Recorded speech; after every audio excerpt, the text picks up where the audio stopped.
acampamentos em frente aos quartéis, né? Esse era o meu entendimento, seria alguma coisa nesse sentido. Quando nós chegamos lá, eu até iniciei o assunto. Nós estávamos na sala, só eu, o Daniel e o ex-presidente.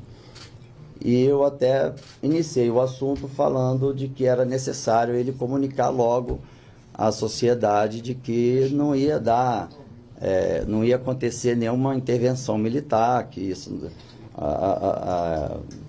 quer dizer, a Constituição, né, não permite isso, e que tirasse aqueles brasileiros que estavam ali já em sol e chuva, crianças, idosos e tal.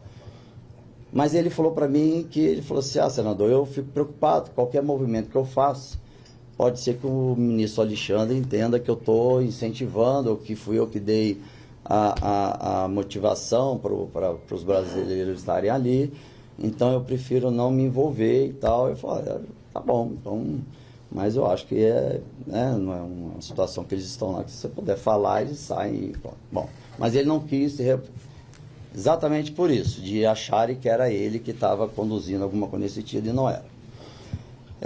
Aí o Daniel Silveira começou então a fazer a explicação de porquê então do ter sido chamado. E aí ele falou: como você está tendo um acesso frequente com o ministro Alexandre de Moraes, eu achei estranho até ele ter essa informação, porque eu nunca tornei público, porque exatamente do trabalho de inteligência, a gente queria te passar uma missão que pode salvar o Brasil. Aí quando ele falou pode salvar o Brasil, eu falei: pronto, é algo que é muito maior do que eu esperava, e fiquei atento. E aí ele começou a explicar. A ideia seria eles colocariam o equipamento de gravação, teria um veículo já próximo ao STF, captando o áudio, e eu nessa reunião com o ministro Alexandre, eu conduzindo para ele falar que em alguns dos processos dele, ele ultrapassou a linha da Constituição.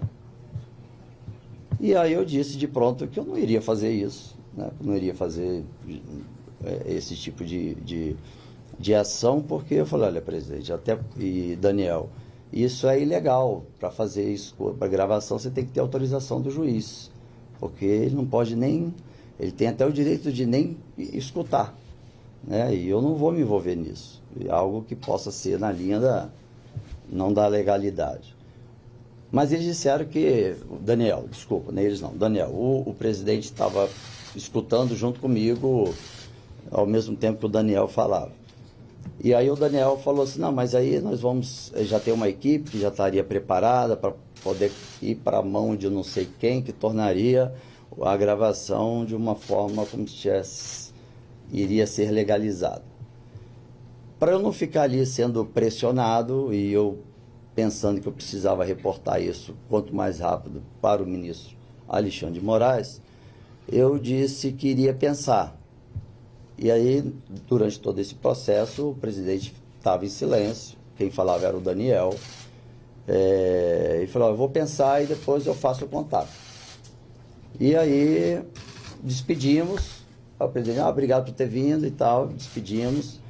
Então não houve, porque eu acho que saiu na imprensa que o presidente me coagiu. Isso foi ontem, eu já prevendo, por conta do meu trabalho, de levantar o que aconteceu dia 8 de janeiro, e eu estou sozinho nesse processo de investigação de quem realmente foram, não os que quebraram, que isso a Polícia Federal já está fazendo, mas os que prevaricaram. Então eu fiquei já ciente que em algum momento alguma coisa ia acontecer para me colocar numa situação a qual eu poderia perder minha credibilidade, minha honra.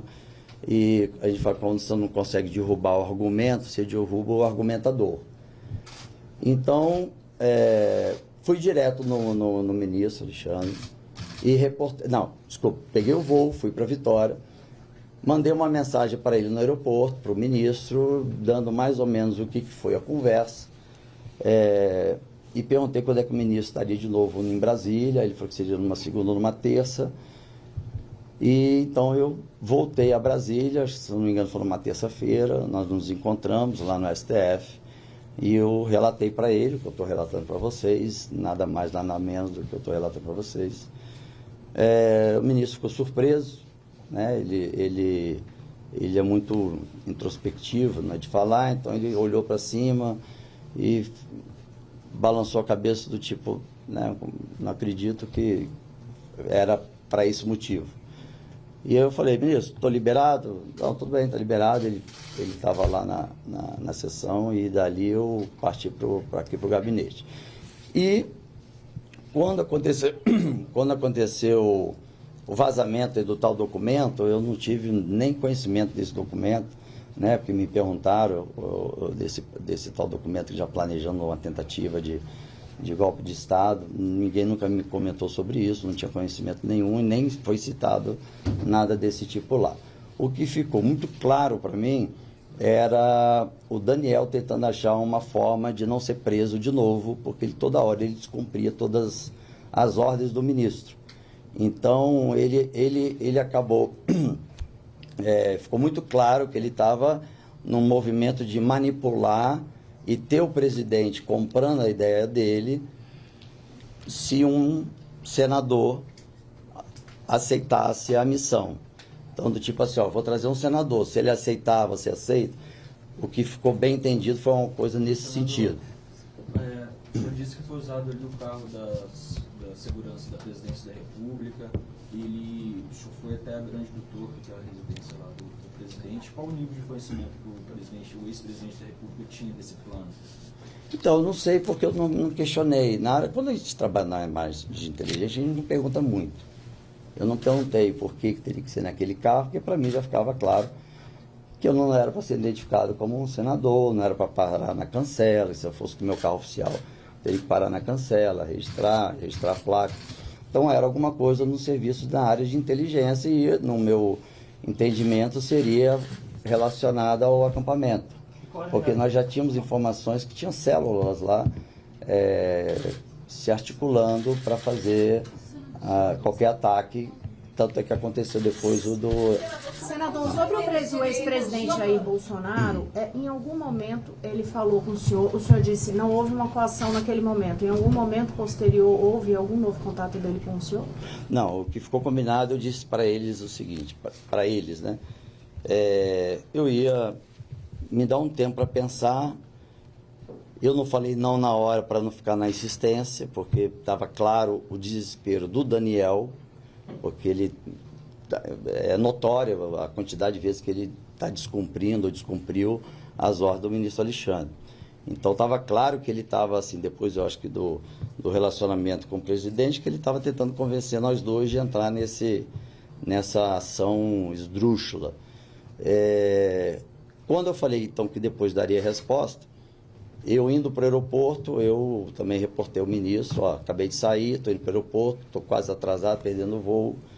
Perguntei quando é que ele estaria em Brasília, aí foi que ele disse que segunda ou terça-feira, que ele estaria em São Paulo, aí eu marquei e vim para terça, para ter essa reunião somente com o ministro, e foi a hora que eu reportei. Mas quando na terça-feira, que foi quando eu dei a resposta para o Daniel, pelo celular dele, dizendo que eu não ia cumprir a missão.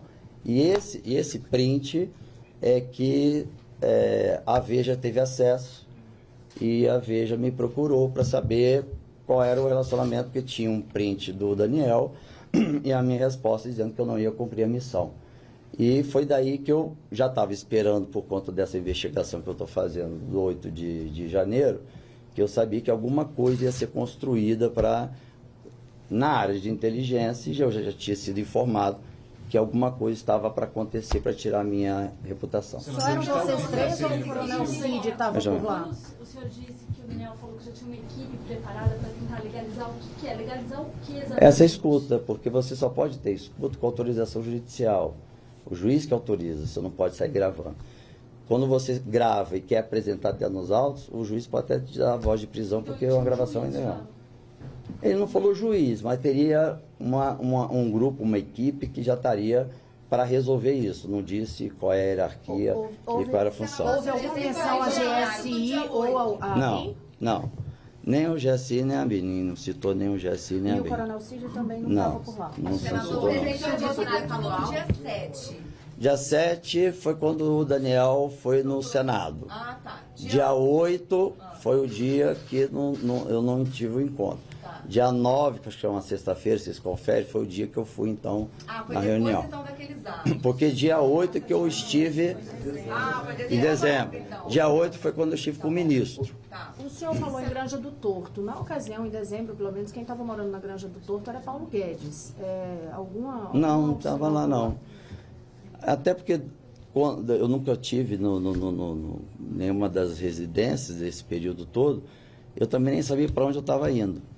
Se era a casa, se era a casa dele, do vice, eu só vi que era alguma coisa porque ele falou no Granja do Torto. Eu lembro por causa do Torto, aí eu lembro disso. O Bolsonaro falou alguma Peraí. coisa? O presidente Jair Bolsonaro falou alguma coisa? Não, Toda a proposta não. foi colocada pelo Daniel Silveira? Todo.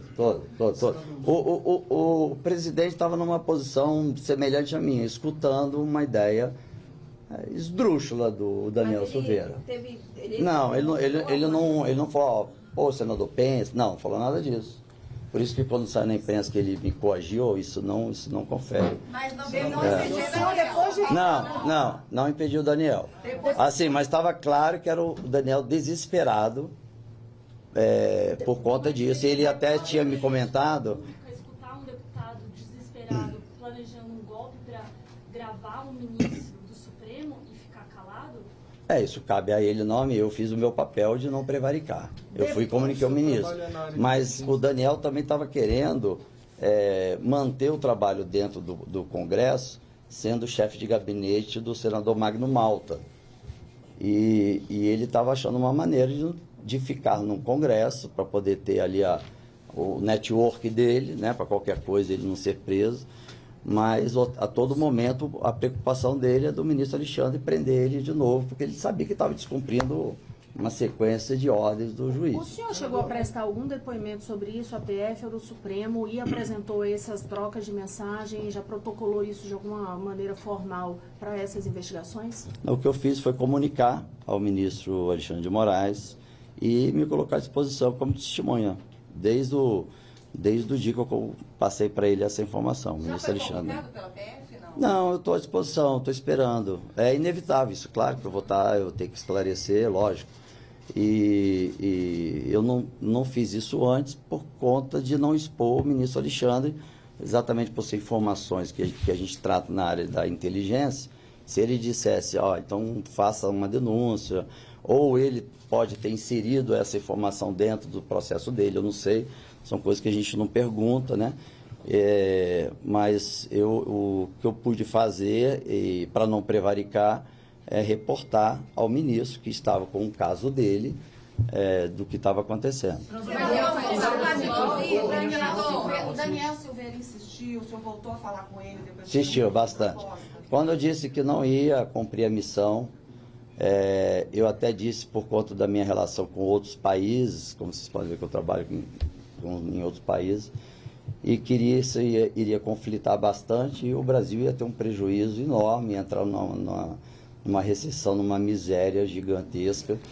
E eu não ia compactuar com isso, então eu cortei, mas ele ficava insistindo, queria ir no Senado, encontrar comigo.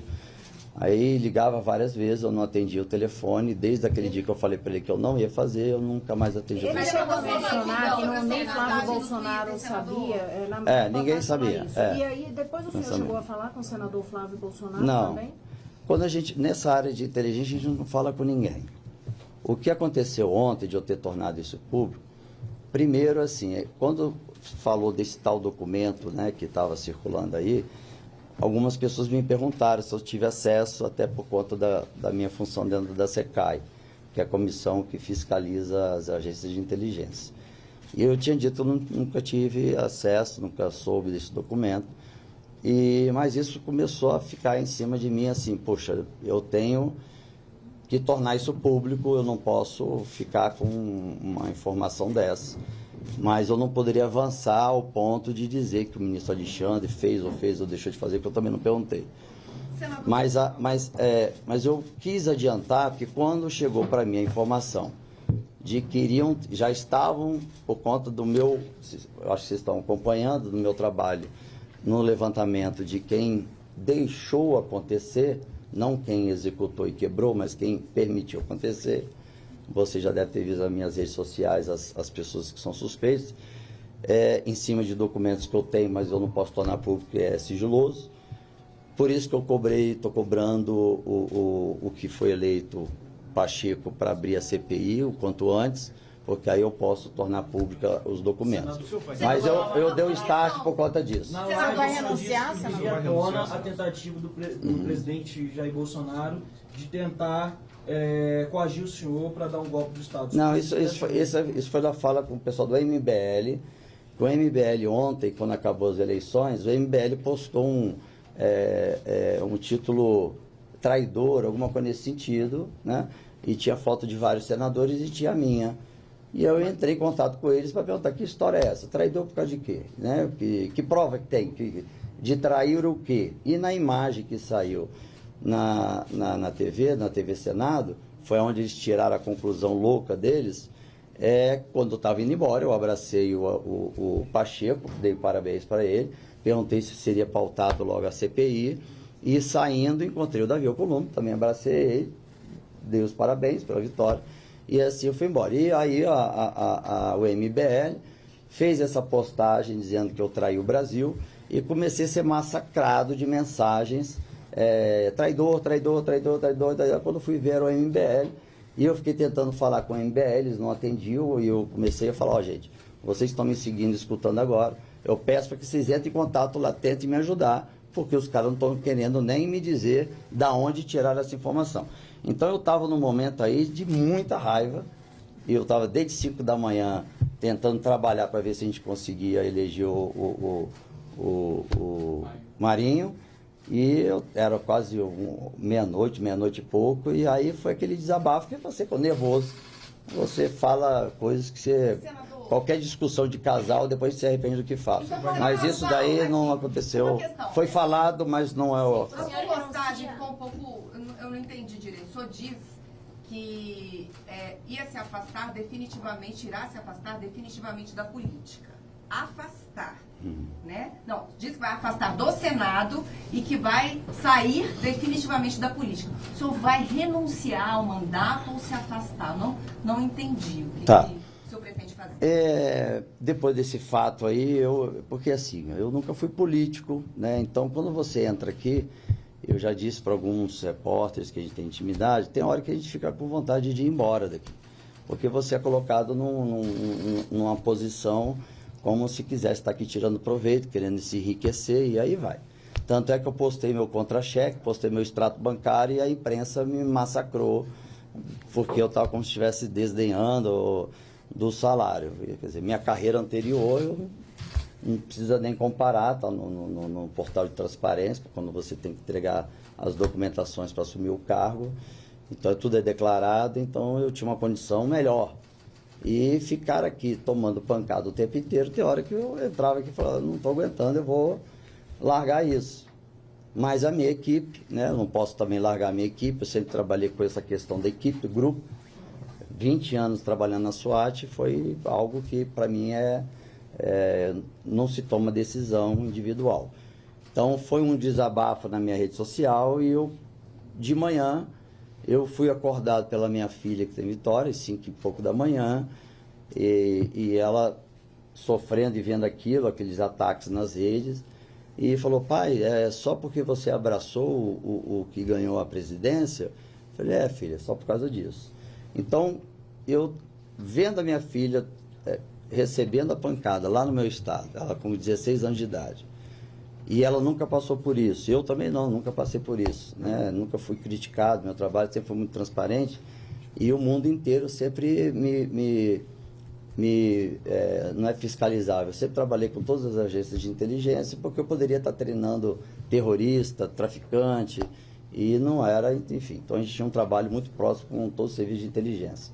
Quando eu disse isso, eu estava praticamente decidido mesmo em chegar aqui, reunir a equipe, reunir com parte da equipe, para tomar decisão se eu realmente iria sair.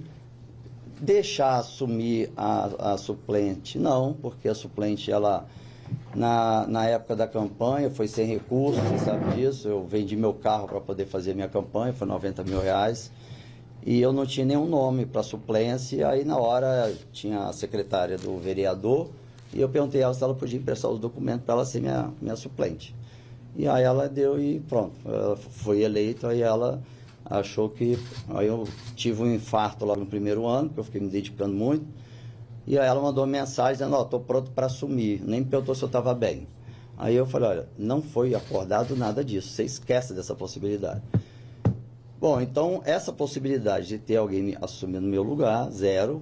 Porque eu não posso deixar todo o trabalho que eu fiz até aqui ser destruído daqui aos 4 anos. E eu também não posso largar a missão que eu assumi sozinho até agora para apresentar para a sociedade, para a imprensa, quem prevaricou. Claro que eu já tenho todos os nomes, tem bastante documento, mas só na CPI que eu vou poder tornar isso oficialmente, né, para vocês. Então a decisão ainda não foi tomada ainda se eu permaneço com meus colegas de trabalho, que foi uma coisa até que me impressionou, me emocionou até. Eu recebi ligação de todos, do Flávio Bolsonaro, do Eduardo Bolsonaro, do Alcolumbre, do Pacheco, do Everton, do Moro, todo mundo, da Elisiane, todo mundo dizendo, Senador, não faça isso, não saia, não saia. É importante o seu trabalho, a sua forma correta de trabalhar, a sua transparência, o Ministério Público do meu estado, onde eu sempre reporto qualquer centavo quando eu mando, também ligou, não faça isso e tudo mais. Não. Naquela hora, se você...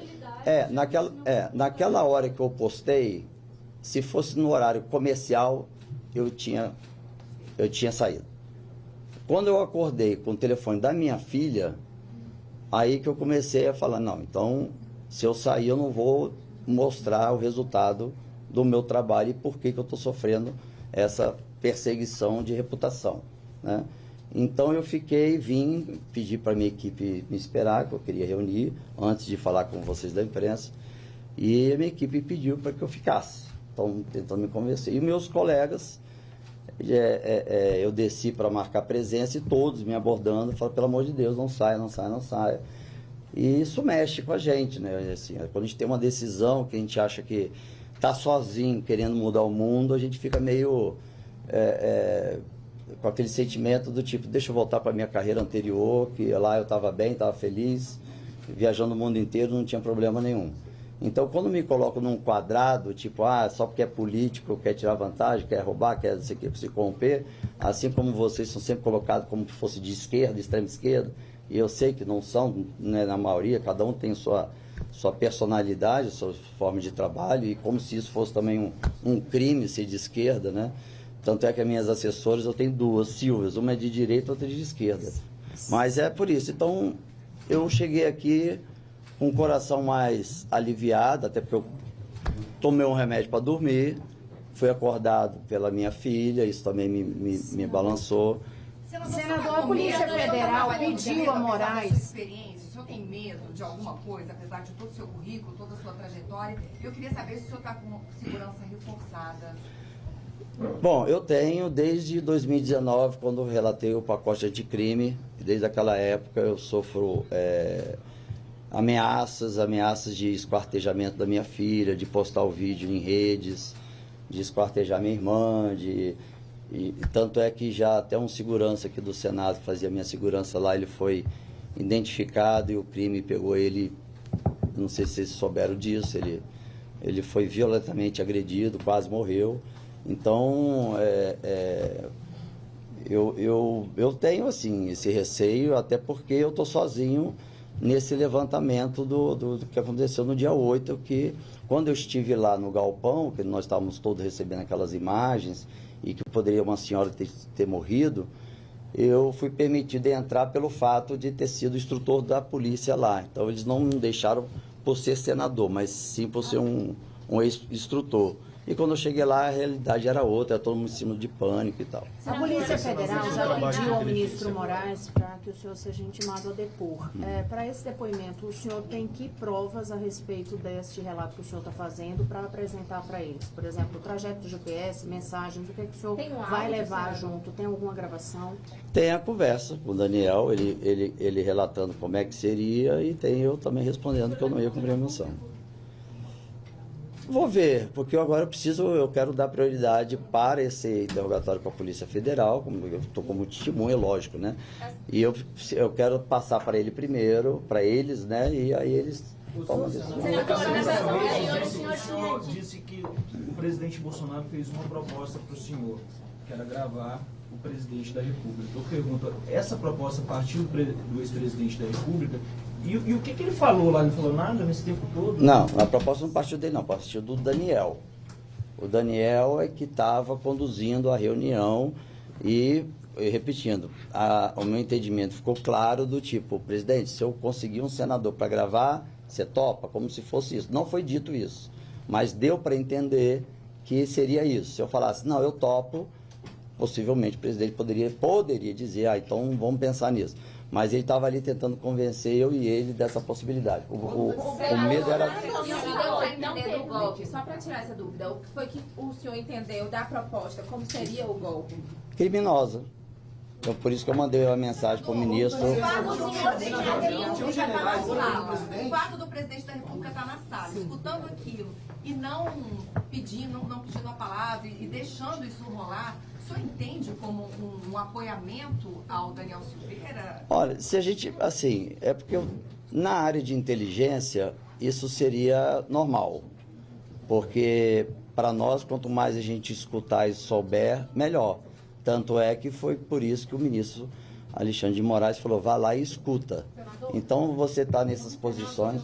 Mas é uma coisa, é uma convivência, isso que eu quero saber. Não, então, se ele, eu estou falando, pode até ser que o presidente, via GSI, estava ali também para escutar, para de repente denunciar o Daniel, não sei. Então eu não tenho como afirmar isso, porque como eu estava lá e eles também não sabiam que eu ia reportar o ministro, pode ser que ele também estava lá, via GSI, para reportar ao GSI essa proposta. O senhor disse que tem a conversa proposta do Daniel Silveira para apresentar como prova. Eu não entendi, o senhor gravou a conversa? Que o senhor Não, ele mandou mensagem pelo WhatsApp. Só para tirar Eu vou essa precisar, dúvida. tem que votação lá embaixo. Só para tirar uma dúvida, na exposição de abertura que o senhor fez, o senhor disse que quando o Daniel Silveira chegou a falar que era para fazer uma gravação, que o senhor já sinalizou que não, que aquilo ali seria criminoso, sei lá, mas que ficou de dar uma resposta depois. Eu não entendi se a negativa era naquele momento ou se depois o senhor ia repensar, enfim. Não é que eu ia repensar se eu ia fazer ou não. É que eu queria ter tempo para reportar o ministro Alexandre de Moraes. Porque se eu desse a resposta àquela hora, eu não poderia dar uma resposta sem antes falar com o ministro Alexandre de Moraes. Então eu tinha que primeiro reportar o ministro Alexandre de Moraes. Se ele dissesse, olha, então vai até tal ponto, aí eu iria até tal ponto. Então a gente trabalha step by step, passo a passo. Então eu não ia falar nem que sim nem que não antes de ouvir o ministro Alexandre. E só para finalizar, como é que o senhor classificaria hoje a sua relação com o ex-presidente Bolsonaro? Eu nunca tive relação próxima a ele. A minha relação sempre foi muito próxima com o Flávio, por ser senador da República. E com o presidente, vocês podem ver que não tem nenhuma agenda entre eu e ele nos 4 anos que ele foi presidente. Para ele chamando para ir para o PL e pedindo para eu não sair, que o país precisava do meu trabalho, para não sair de jeito nenhum. E o senador Marinho, mesma coisa, ele pegou o telefone e reforçou isso, não saia, que nós vamos até no plenário pedir para que você não saia na posição de senador. Generais na reunião, não. O general Braga Neto, o general Heleno? Não, só nós 3. E foi gravada a conversa? Não. Também não foi? Por mim não sei se eles gravaram, mas por mim não. Como é que está a sua relação com o ministro Alexandre de Moraes? O senhor fala várias vezes desse contato muito próximo com ele, dessas relações de reuniões ou também dessas conversas de WhatsApp e dessas missões que ele dava para o senhor, né? Não, ele não me dava missões. Como é que é isso? A minha relação com o Alexandre de Moraes sempre foi a nível profissional, porque ele era secretário de Segurança em São Paulo e eu prestava serviço para as polícias de São Paulo. Então, em vários eventos de formatura de policiais, a gente se encontrava E ele sempre me anunciava, então era essa a relação. Quando eu tornei senador e ele já estava como ministro, eu fui até ele e falei, olha, coincidência, nós estamos aqui, estou à disposição. Passei para ele os setores que eu trabalho e me coloquei à disposição para qualquer situação. Aí o Ministério Público Estadual, nas investigações de lá, começou a me pedir ajuda para que pudesse chegar alguns processos até o ministro Alexandre de Moraes, para ele ter ciência, para que fosse tomada decisões rápidas.